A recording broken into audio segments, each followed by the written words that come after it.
Le troisième module, là, on parle clairement de choses concrètes et on n'est plus sur des compétences théoriques, enfin connaissances théoriques comme le premier ou des compétences pour le deuxième. Là, on parle d'expérience. Troisième. C'est vraiment l'idée de développer de l'expérience. Alors, le troisième niveau s'appelle salle de marché. Donc, encore une fois, vous avez un corpus théorique et des applications. Alors, pour le corpus théorique, moi, j'ai tourné autour de trois choses: les produits dérivés, les produits de taux et le marché d'échange. Le cours sur les produits dérivés. Donc, je vous présenterai les produits dérivés vanille, ce que c'est qu'un futur, une option. On parlera également de produits un peu plus exotiques comme les warrants, les certificats ou les CFD. Je vous présente les produits, je vous explique comment ils marchent, je vous présente les méthodes de calcul, je vous présente les forces et les faiblesses et je vous les recontextualise. Je vous explique voilà, qui fait quoi, qui est derrière. Par exemple, vous expliquer comment fonctionne un warrant par rapport à un futur, une option. L'idée, c'est vraiment que quand vous ayez ce cours, que vous l'ayez digéré, c'est en fonction de vos besoins, de votre capital, vous sachiez quels produits sont les plus adaptés pour vous. Le deuxième cours, alors il n'est pas pour moi, vous pourriez le sauter, mais ça vous donne une excellente gymnastique d'esprit à la fois pour comprendre la salle de marché, pour comprendre le trading, mais également pour comprendre un petit peu comment fonctionne la finance. C'est les produits de taux. Là, on parle évidemment de mécanique autour des obligations. Ça paraît très simple comme ça, mais entre un taux nominal, un taux réel, la sensibilité, la duration, etc., etc., il y a beaucoup de gens qui sont perdus. Le marché de taux d'intérêt, c'est le premier marché au monde devant le Forex. C'est ce qui fait tourner l'économie. L'idée avec les produits de taux, c'est de comprendre, par exemple, comment fonctionne un bon du trésor, comprendre, par exemple, la pente des taux d'intérêt, ce que veut dire une inversion de pente, et aussi comprendre en fait pourquoi c'est important. Au-delà du simple fait des obligations, l'idée, c'est de comprendre en fait l'intérêt même des taux d'intérêt. Là, on parlera par exemple d'intérêt précompté, d'intérêt post-compté.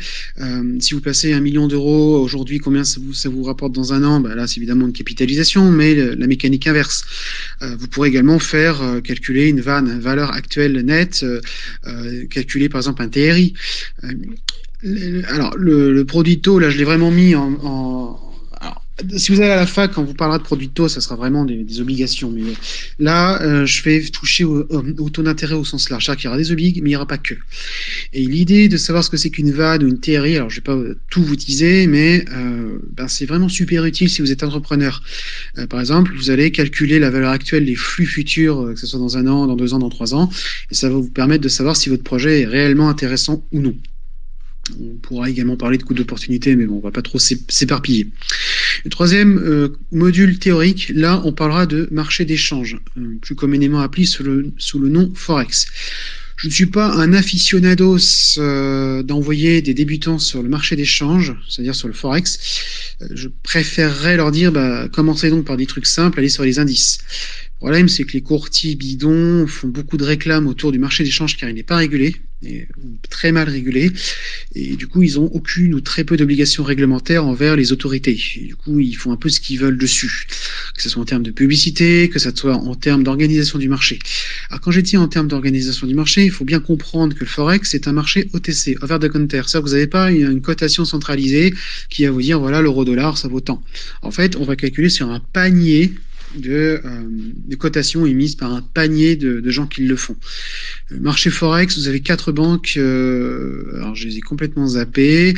Il faudrait évidemment que je m'en mette dedans. Je crois qu'il y a UBS, il y a je crois qu'il y a Bank of America et les autres, je ne sais plus du tout, qui font en fait du marché interbancaire. Et le marché interbancaire, c'est l'autre nom pour dire marché d'échange. C'est tout ce qui va être produit monétaire. Ils vont se vendre entre eux des contrats qui portent sur une livraison de tant de produits, de tant de quantité de monnaie à une certaine date. Et la taille nominale du contrat porte sur 1 million.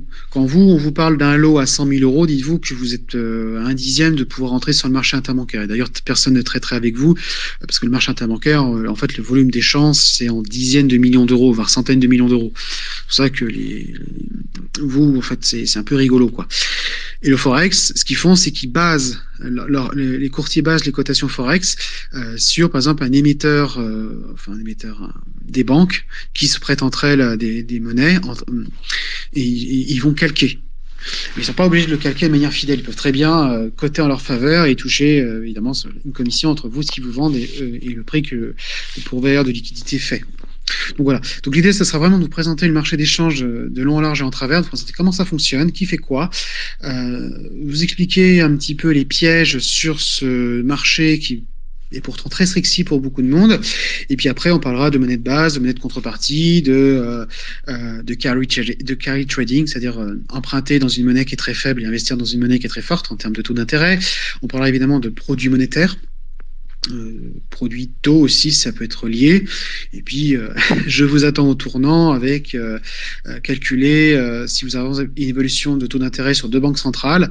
Et après, si vous faites une cotation inversée. Bon, après, c'est juste une petite mécanique, mais c'est vrai que tous les profs d'université ou de finance aiment bien poser ce genre de piège à l'examen.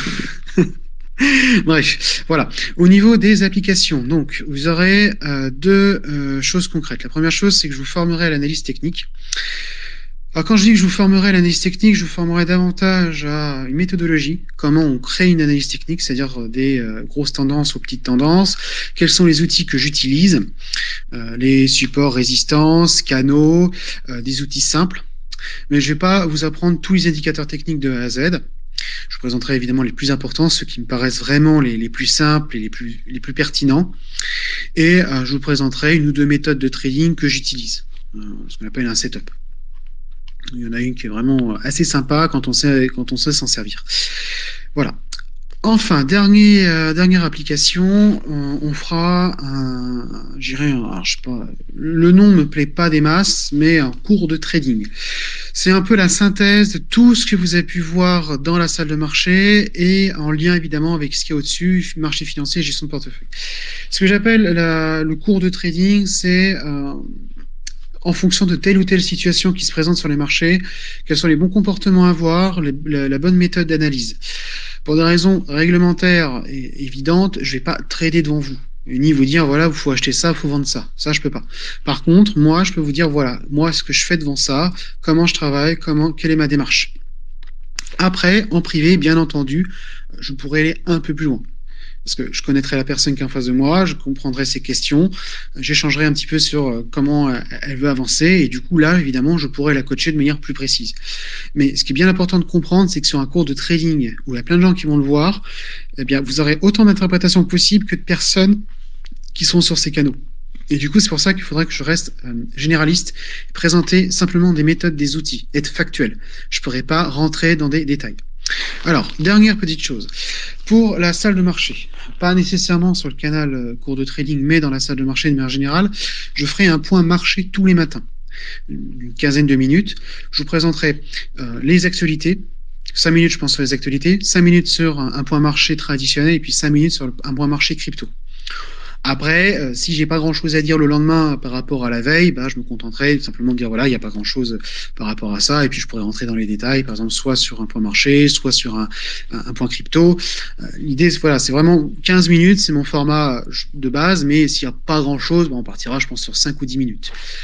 Voilà. Donc vous avez une offre très complète, je pense, sur l'école de trading.